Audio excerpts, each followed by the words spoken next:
There's a line halfway to China stretching out from the burrito truck by the time we show up. I don't know if it's the girls or the food that has half of San Diego waiting around in some random parking lot at 90-degree heat, but from where I'm standing, I see exactly what Tanner was talking about. Most of these girls make a catch like Nikki Ross look like another face in the crowd. They're all dark hair, brown-eyed, and totally beautiful, wearing sleek high ponytails and flashing $1 million smiles at every customer that comes by.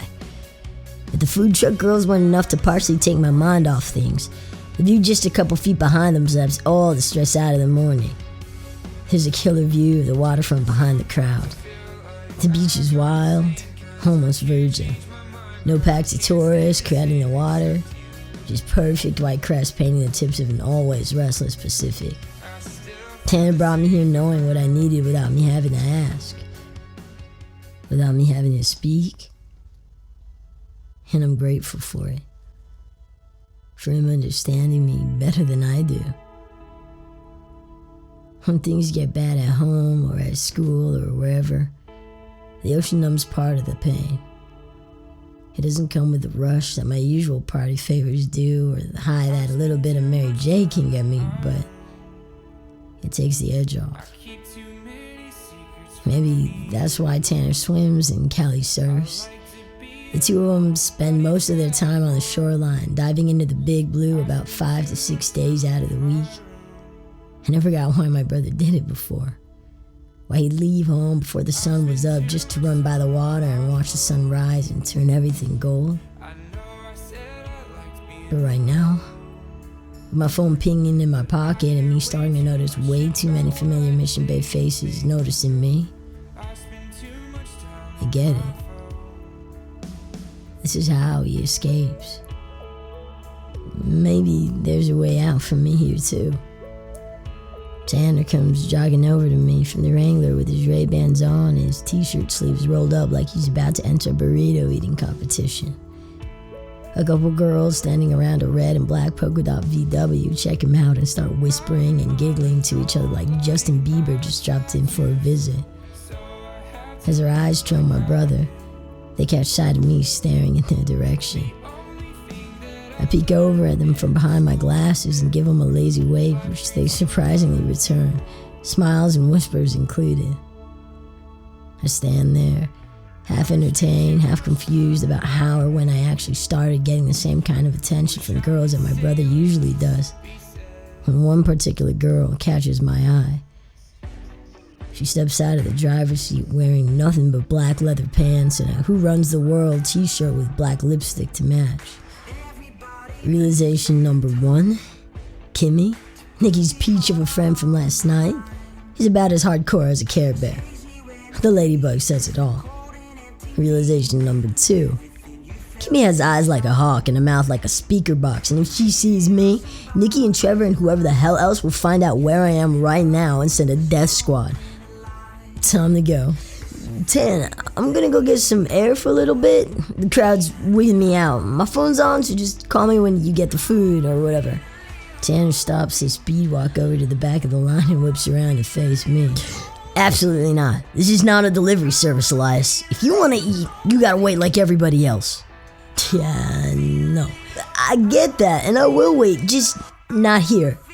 Call me when the order's done, okay? Tanner grabs my shirt, but I kick off the ground, desperate to get myself as far away from him and Kimmy's clique as possible. I stumble through waves of people mindlessly eyeing their phones, totally unaware that I'm completely off balance and possibly seconds away from knocking their precious little social media worlds out of their hands and down onto the asphalt. For a second or two, I stupidly hope that someone will look up and notice me. Maybe offer a hand to help straighten me out or steady me before the inevitable happens. But nobody moves. Nobody blinks. Nobody stops me. I knock shoulders with 1, 2, 10 people all pushing for their place in the line when all I want is out of it. The mob transforms into a maze where walls of more and more Mission Bay cliques keep popping up and blocking the exits. My throat tightens and squeezes until the idea of passing air through it is almost laughable. But I can't do this here. Losing my shit this close to people with enough phones to document every second of it isn't an option. So I force myself to breathe, to stand up straight, and pushed my way out. Towards the beach, towards the water, towards freedom.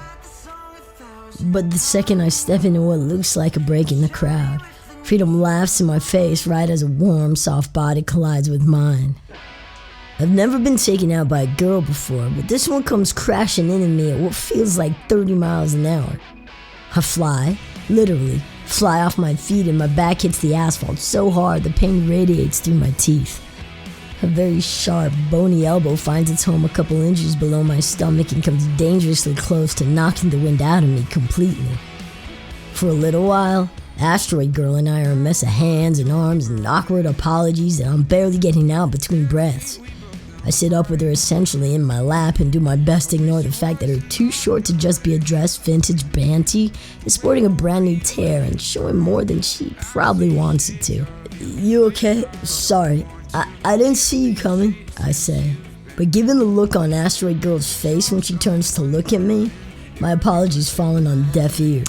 Clearly, next time maybe try, I don't know, using your eyes for a change. She digs her elbow a couple inches deeper into my stomach to get herself semi-upright, pushes off me like I'm some kind of human springboard, and finally gets to her feet. She towers over me, narrow blue eyes and stick-straight red hair catching the sunlight.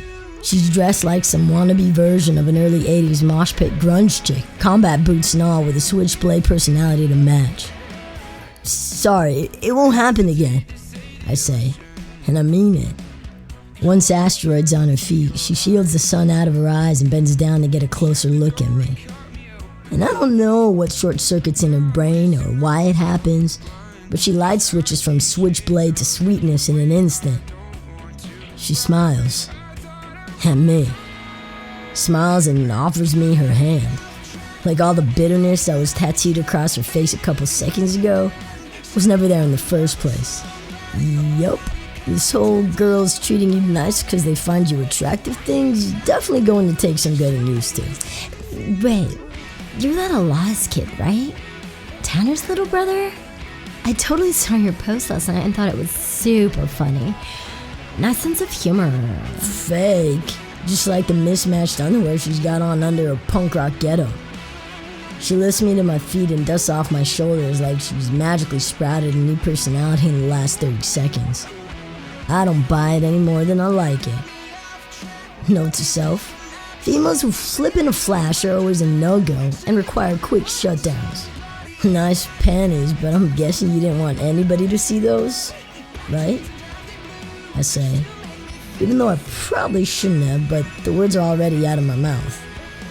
Her freckled face turns about as bright pink as a Hello Kitty cat's on her underwear.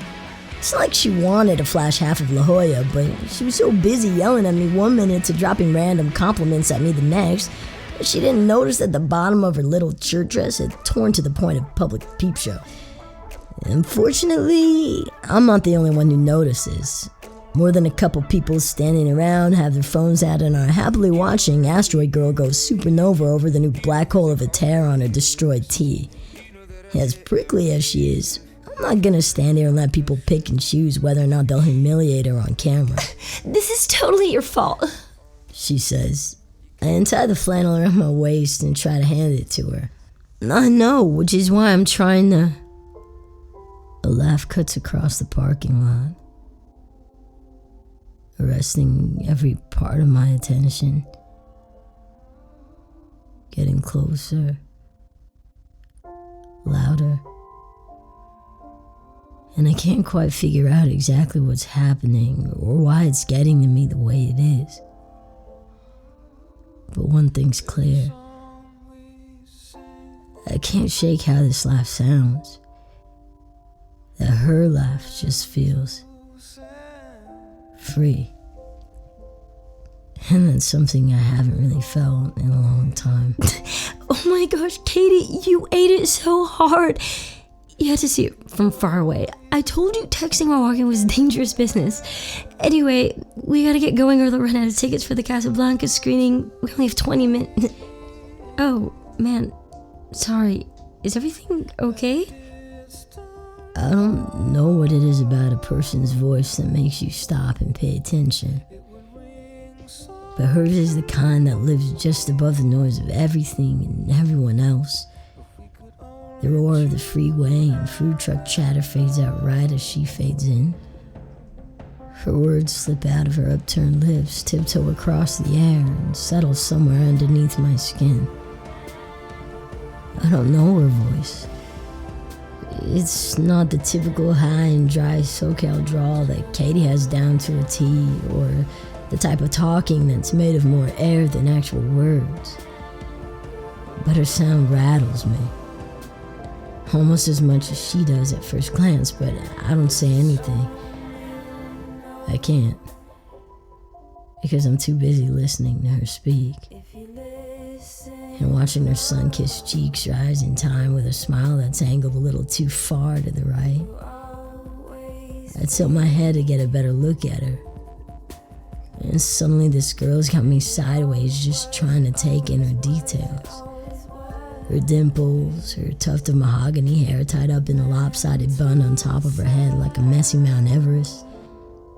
The sunlight hitting her San Diego tan skin and gracing her almost bare shoulders. The rest of her's covered under a too big half-tied softball tee with a pair of rough-cut jean shorts and a thin hoodie tied around her waist. She's rocking this easygoing, laid-back style, night and day different from most girls at Mission Bay. I don't know how I haven't seen her until today. Not in the halls, not at Ricky's parties, not around any of the usual high school haunts around Pacific Beach or La Jolla. She's a ghost. Her face in the crowd in this middle of nowhere parking lot, and I just want to know her name. Katie cuts off my line of vision as she overdramatically distances herself from me. She storms off with my flannel gripped in her hands, keeping it very intentionally untied around her waist. She clumps over to her friend, throws her arms around her, and squeals like she's the star of a soap opera that everyone within earshot gets to watch.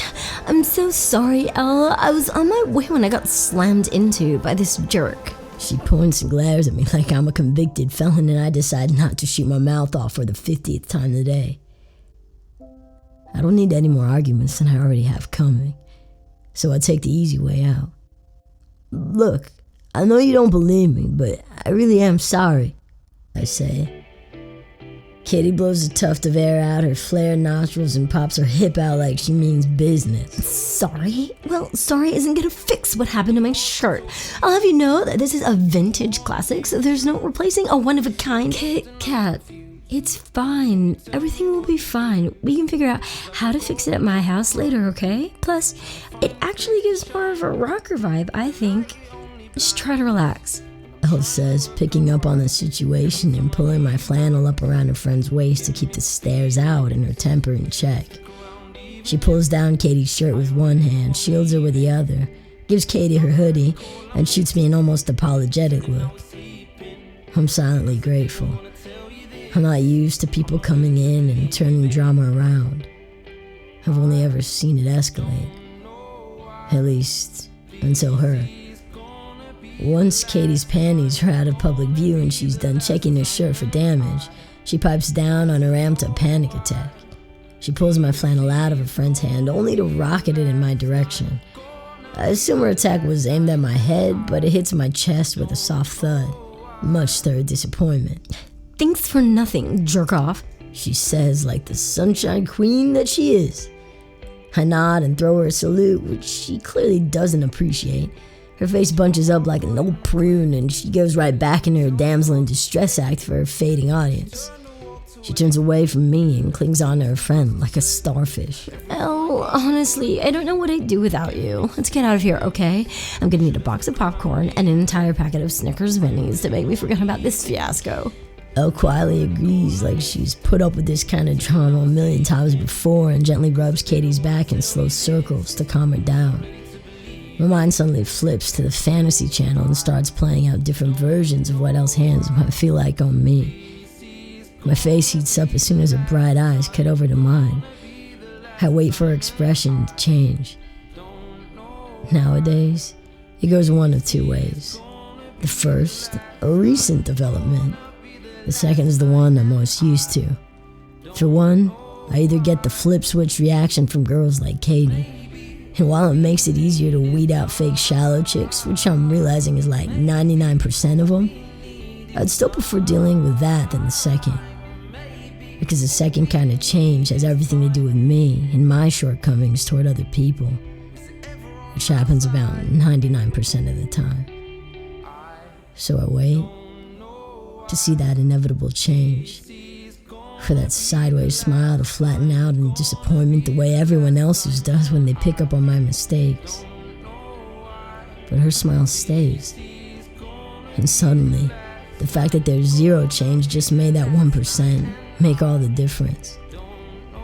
Sorry, don't mind my friend. She's a little... She whispers and then lifts up her free hand, points to her temple, and draws a couple of cuckoo circles in the air.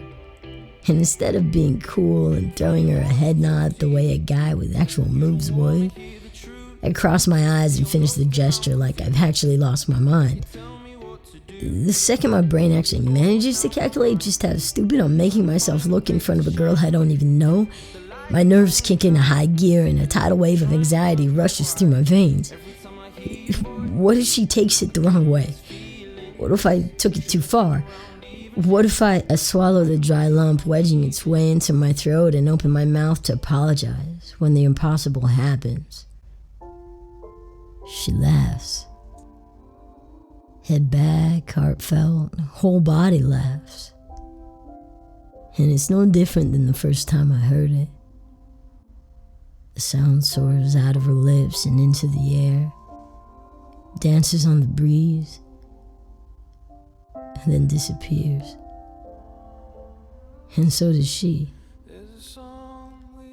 leaving nothing but an echo of a sound, a memory of a ghost with only a letter to her name.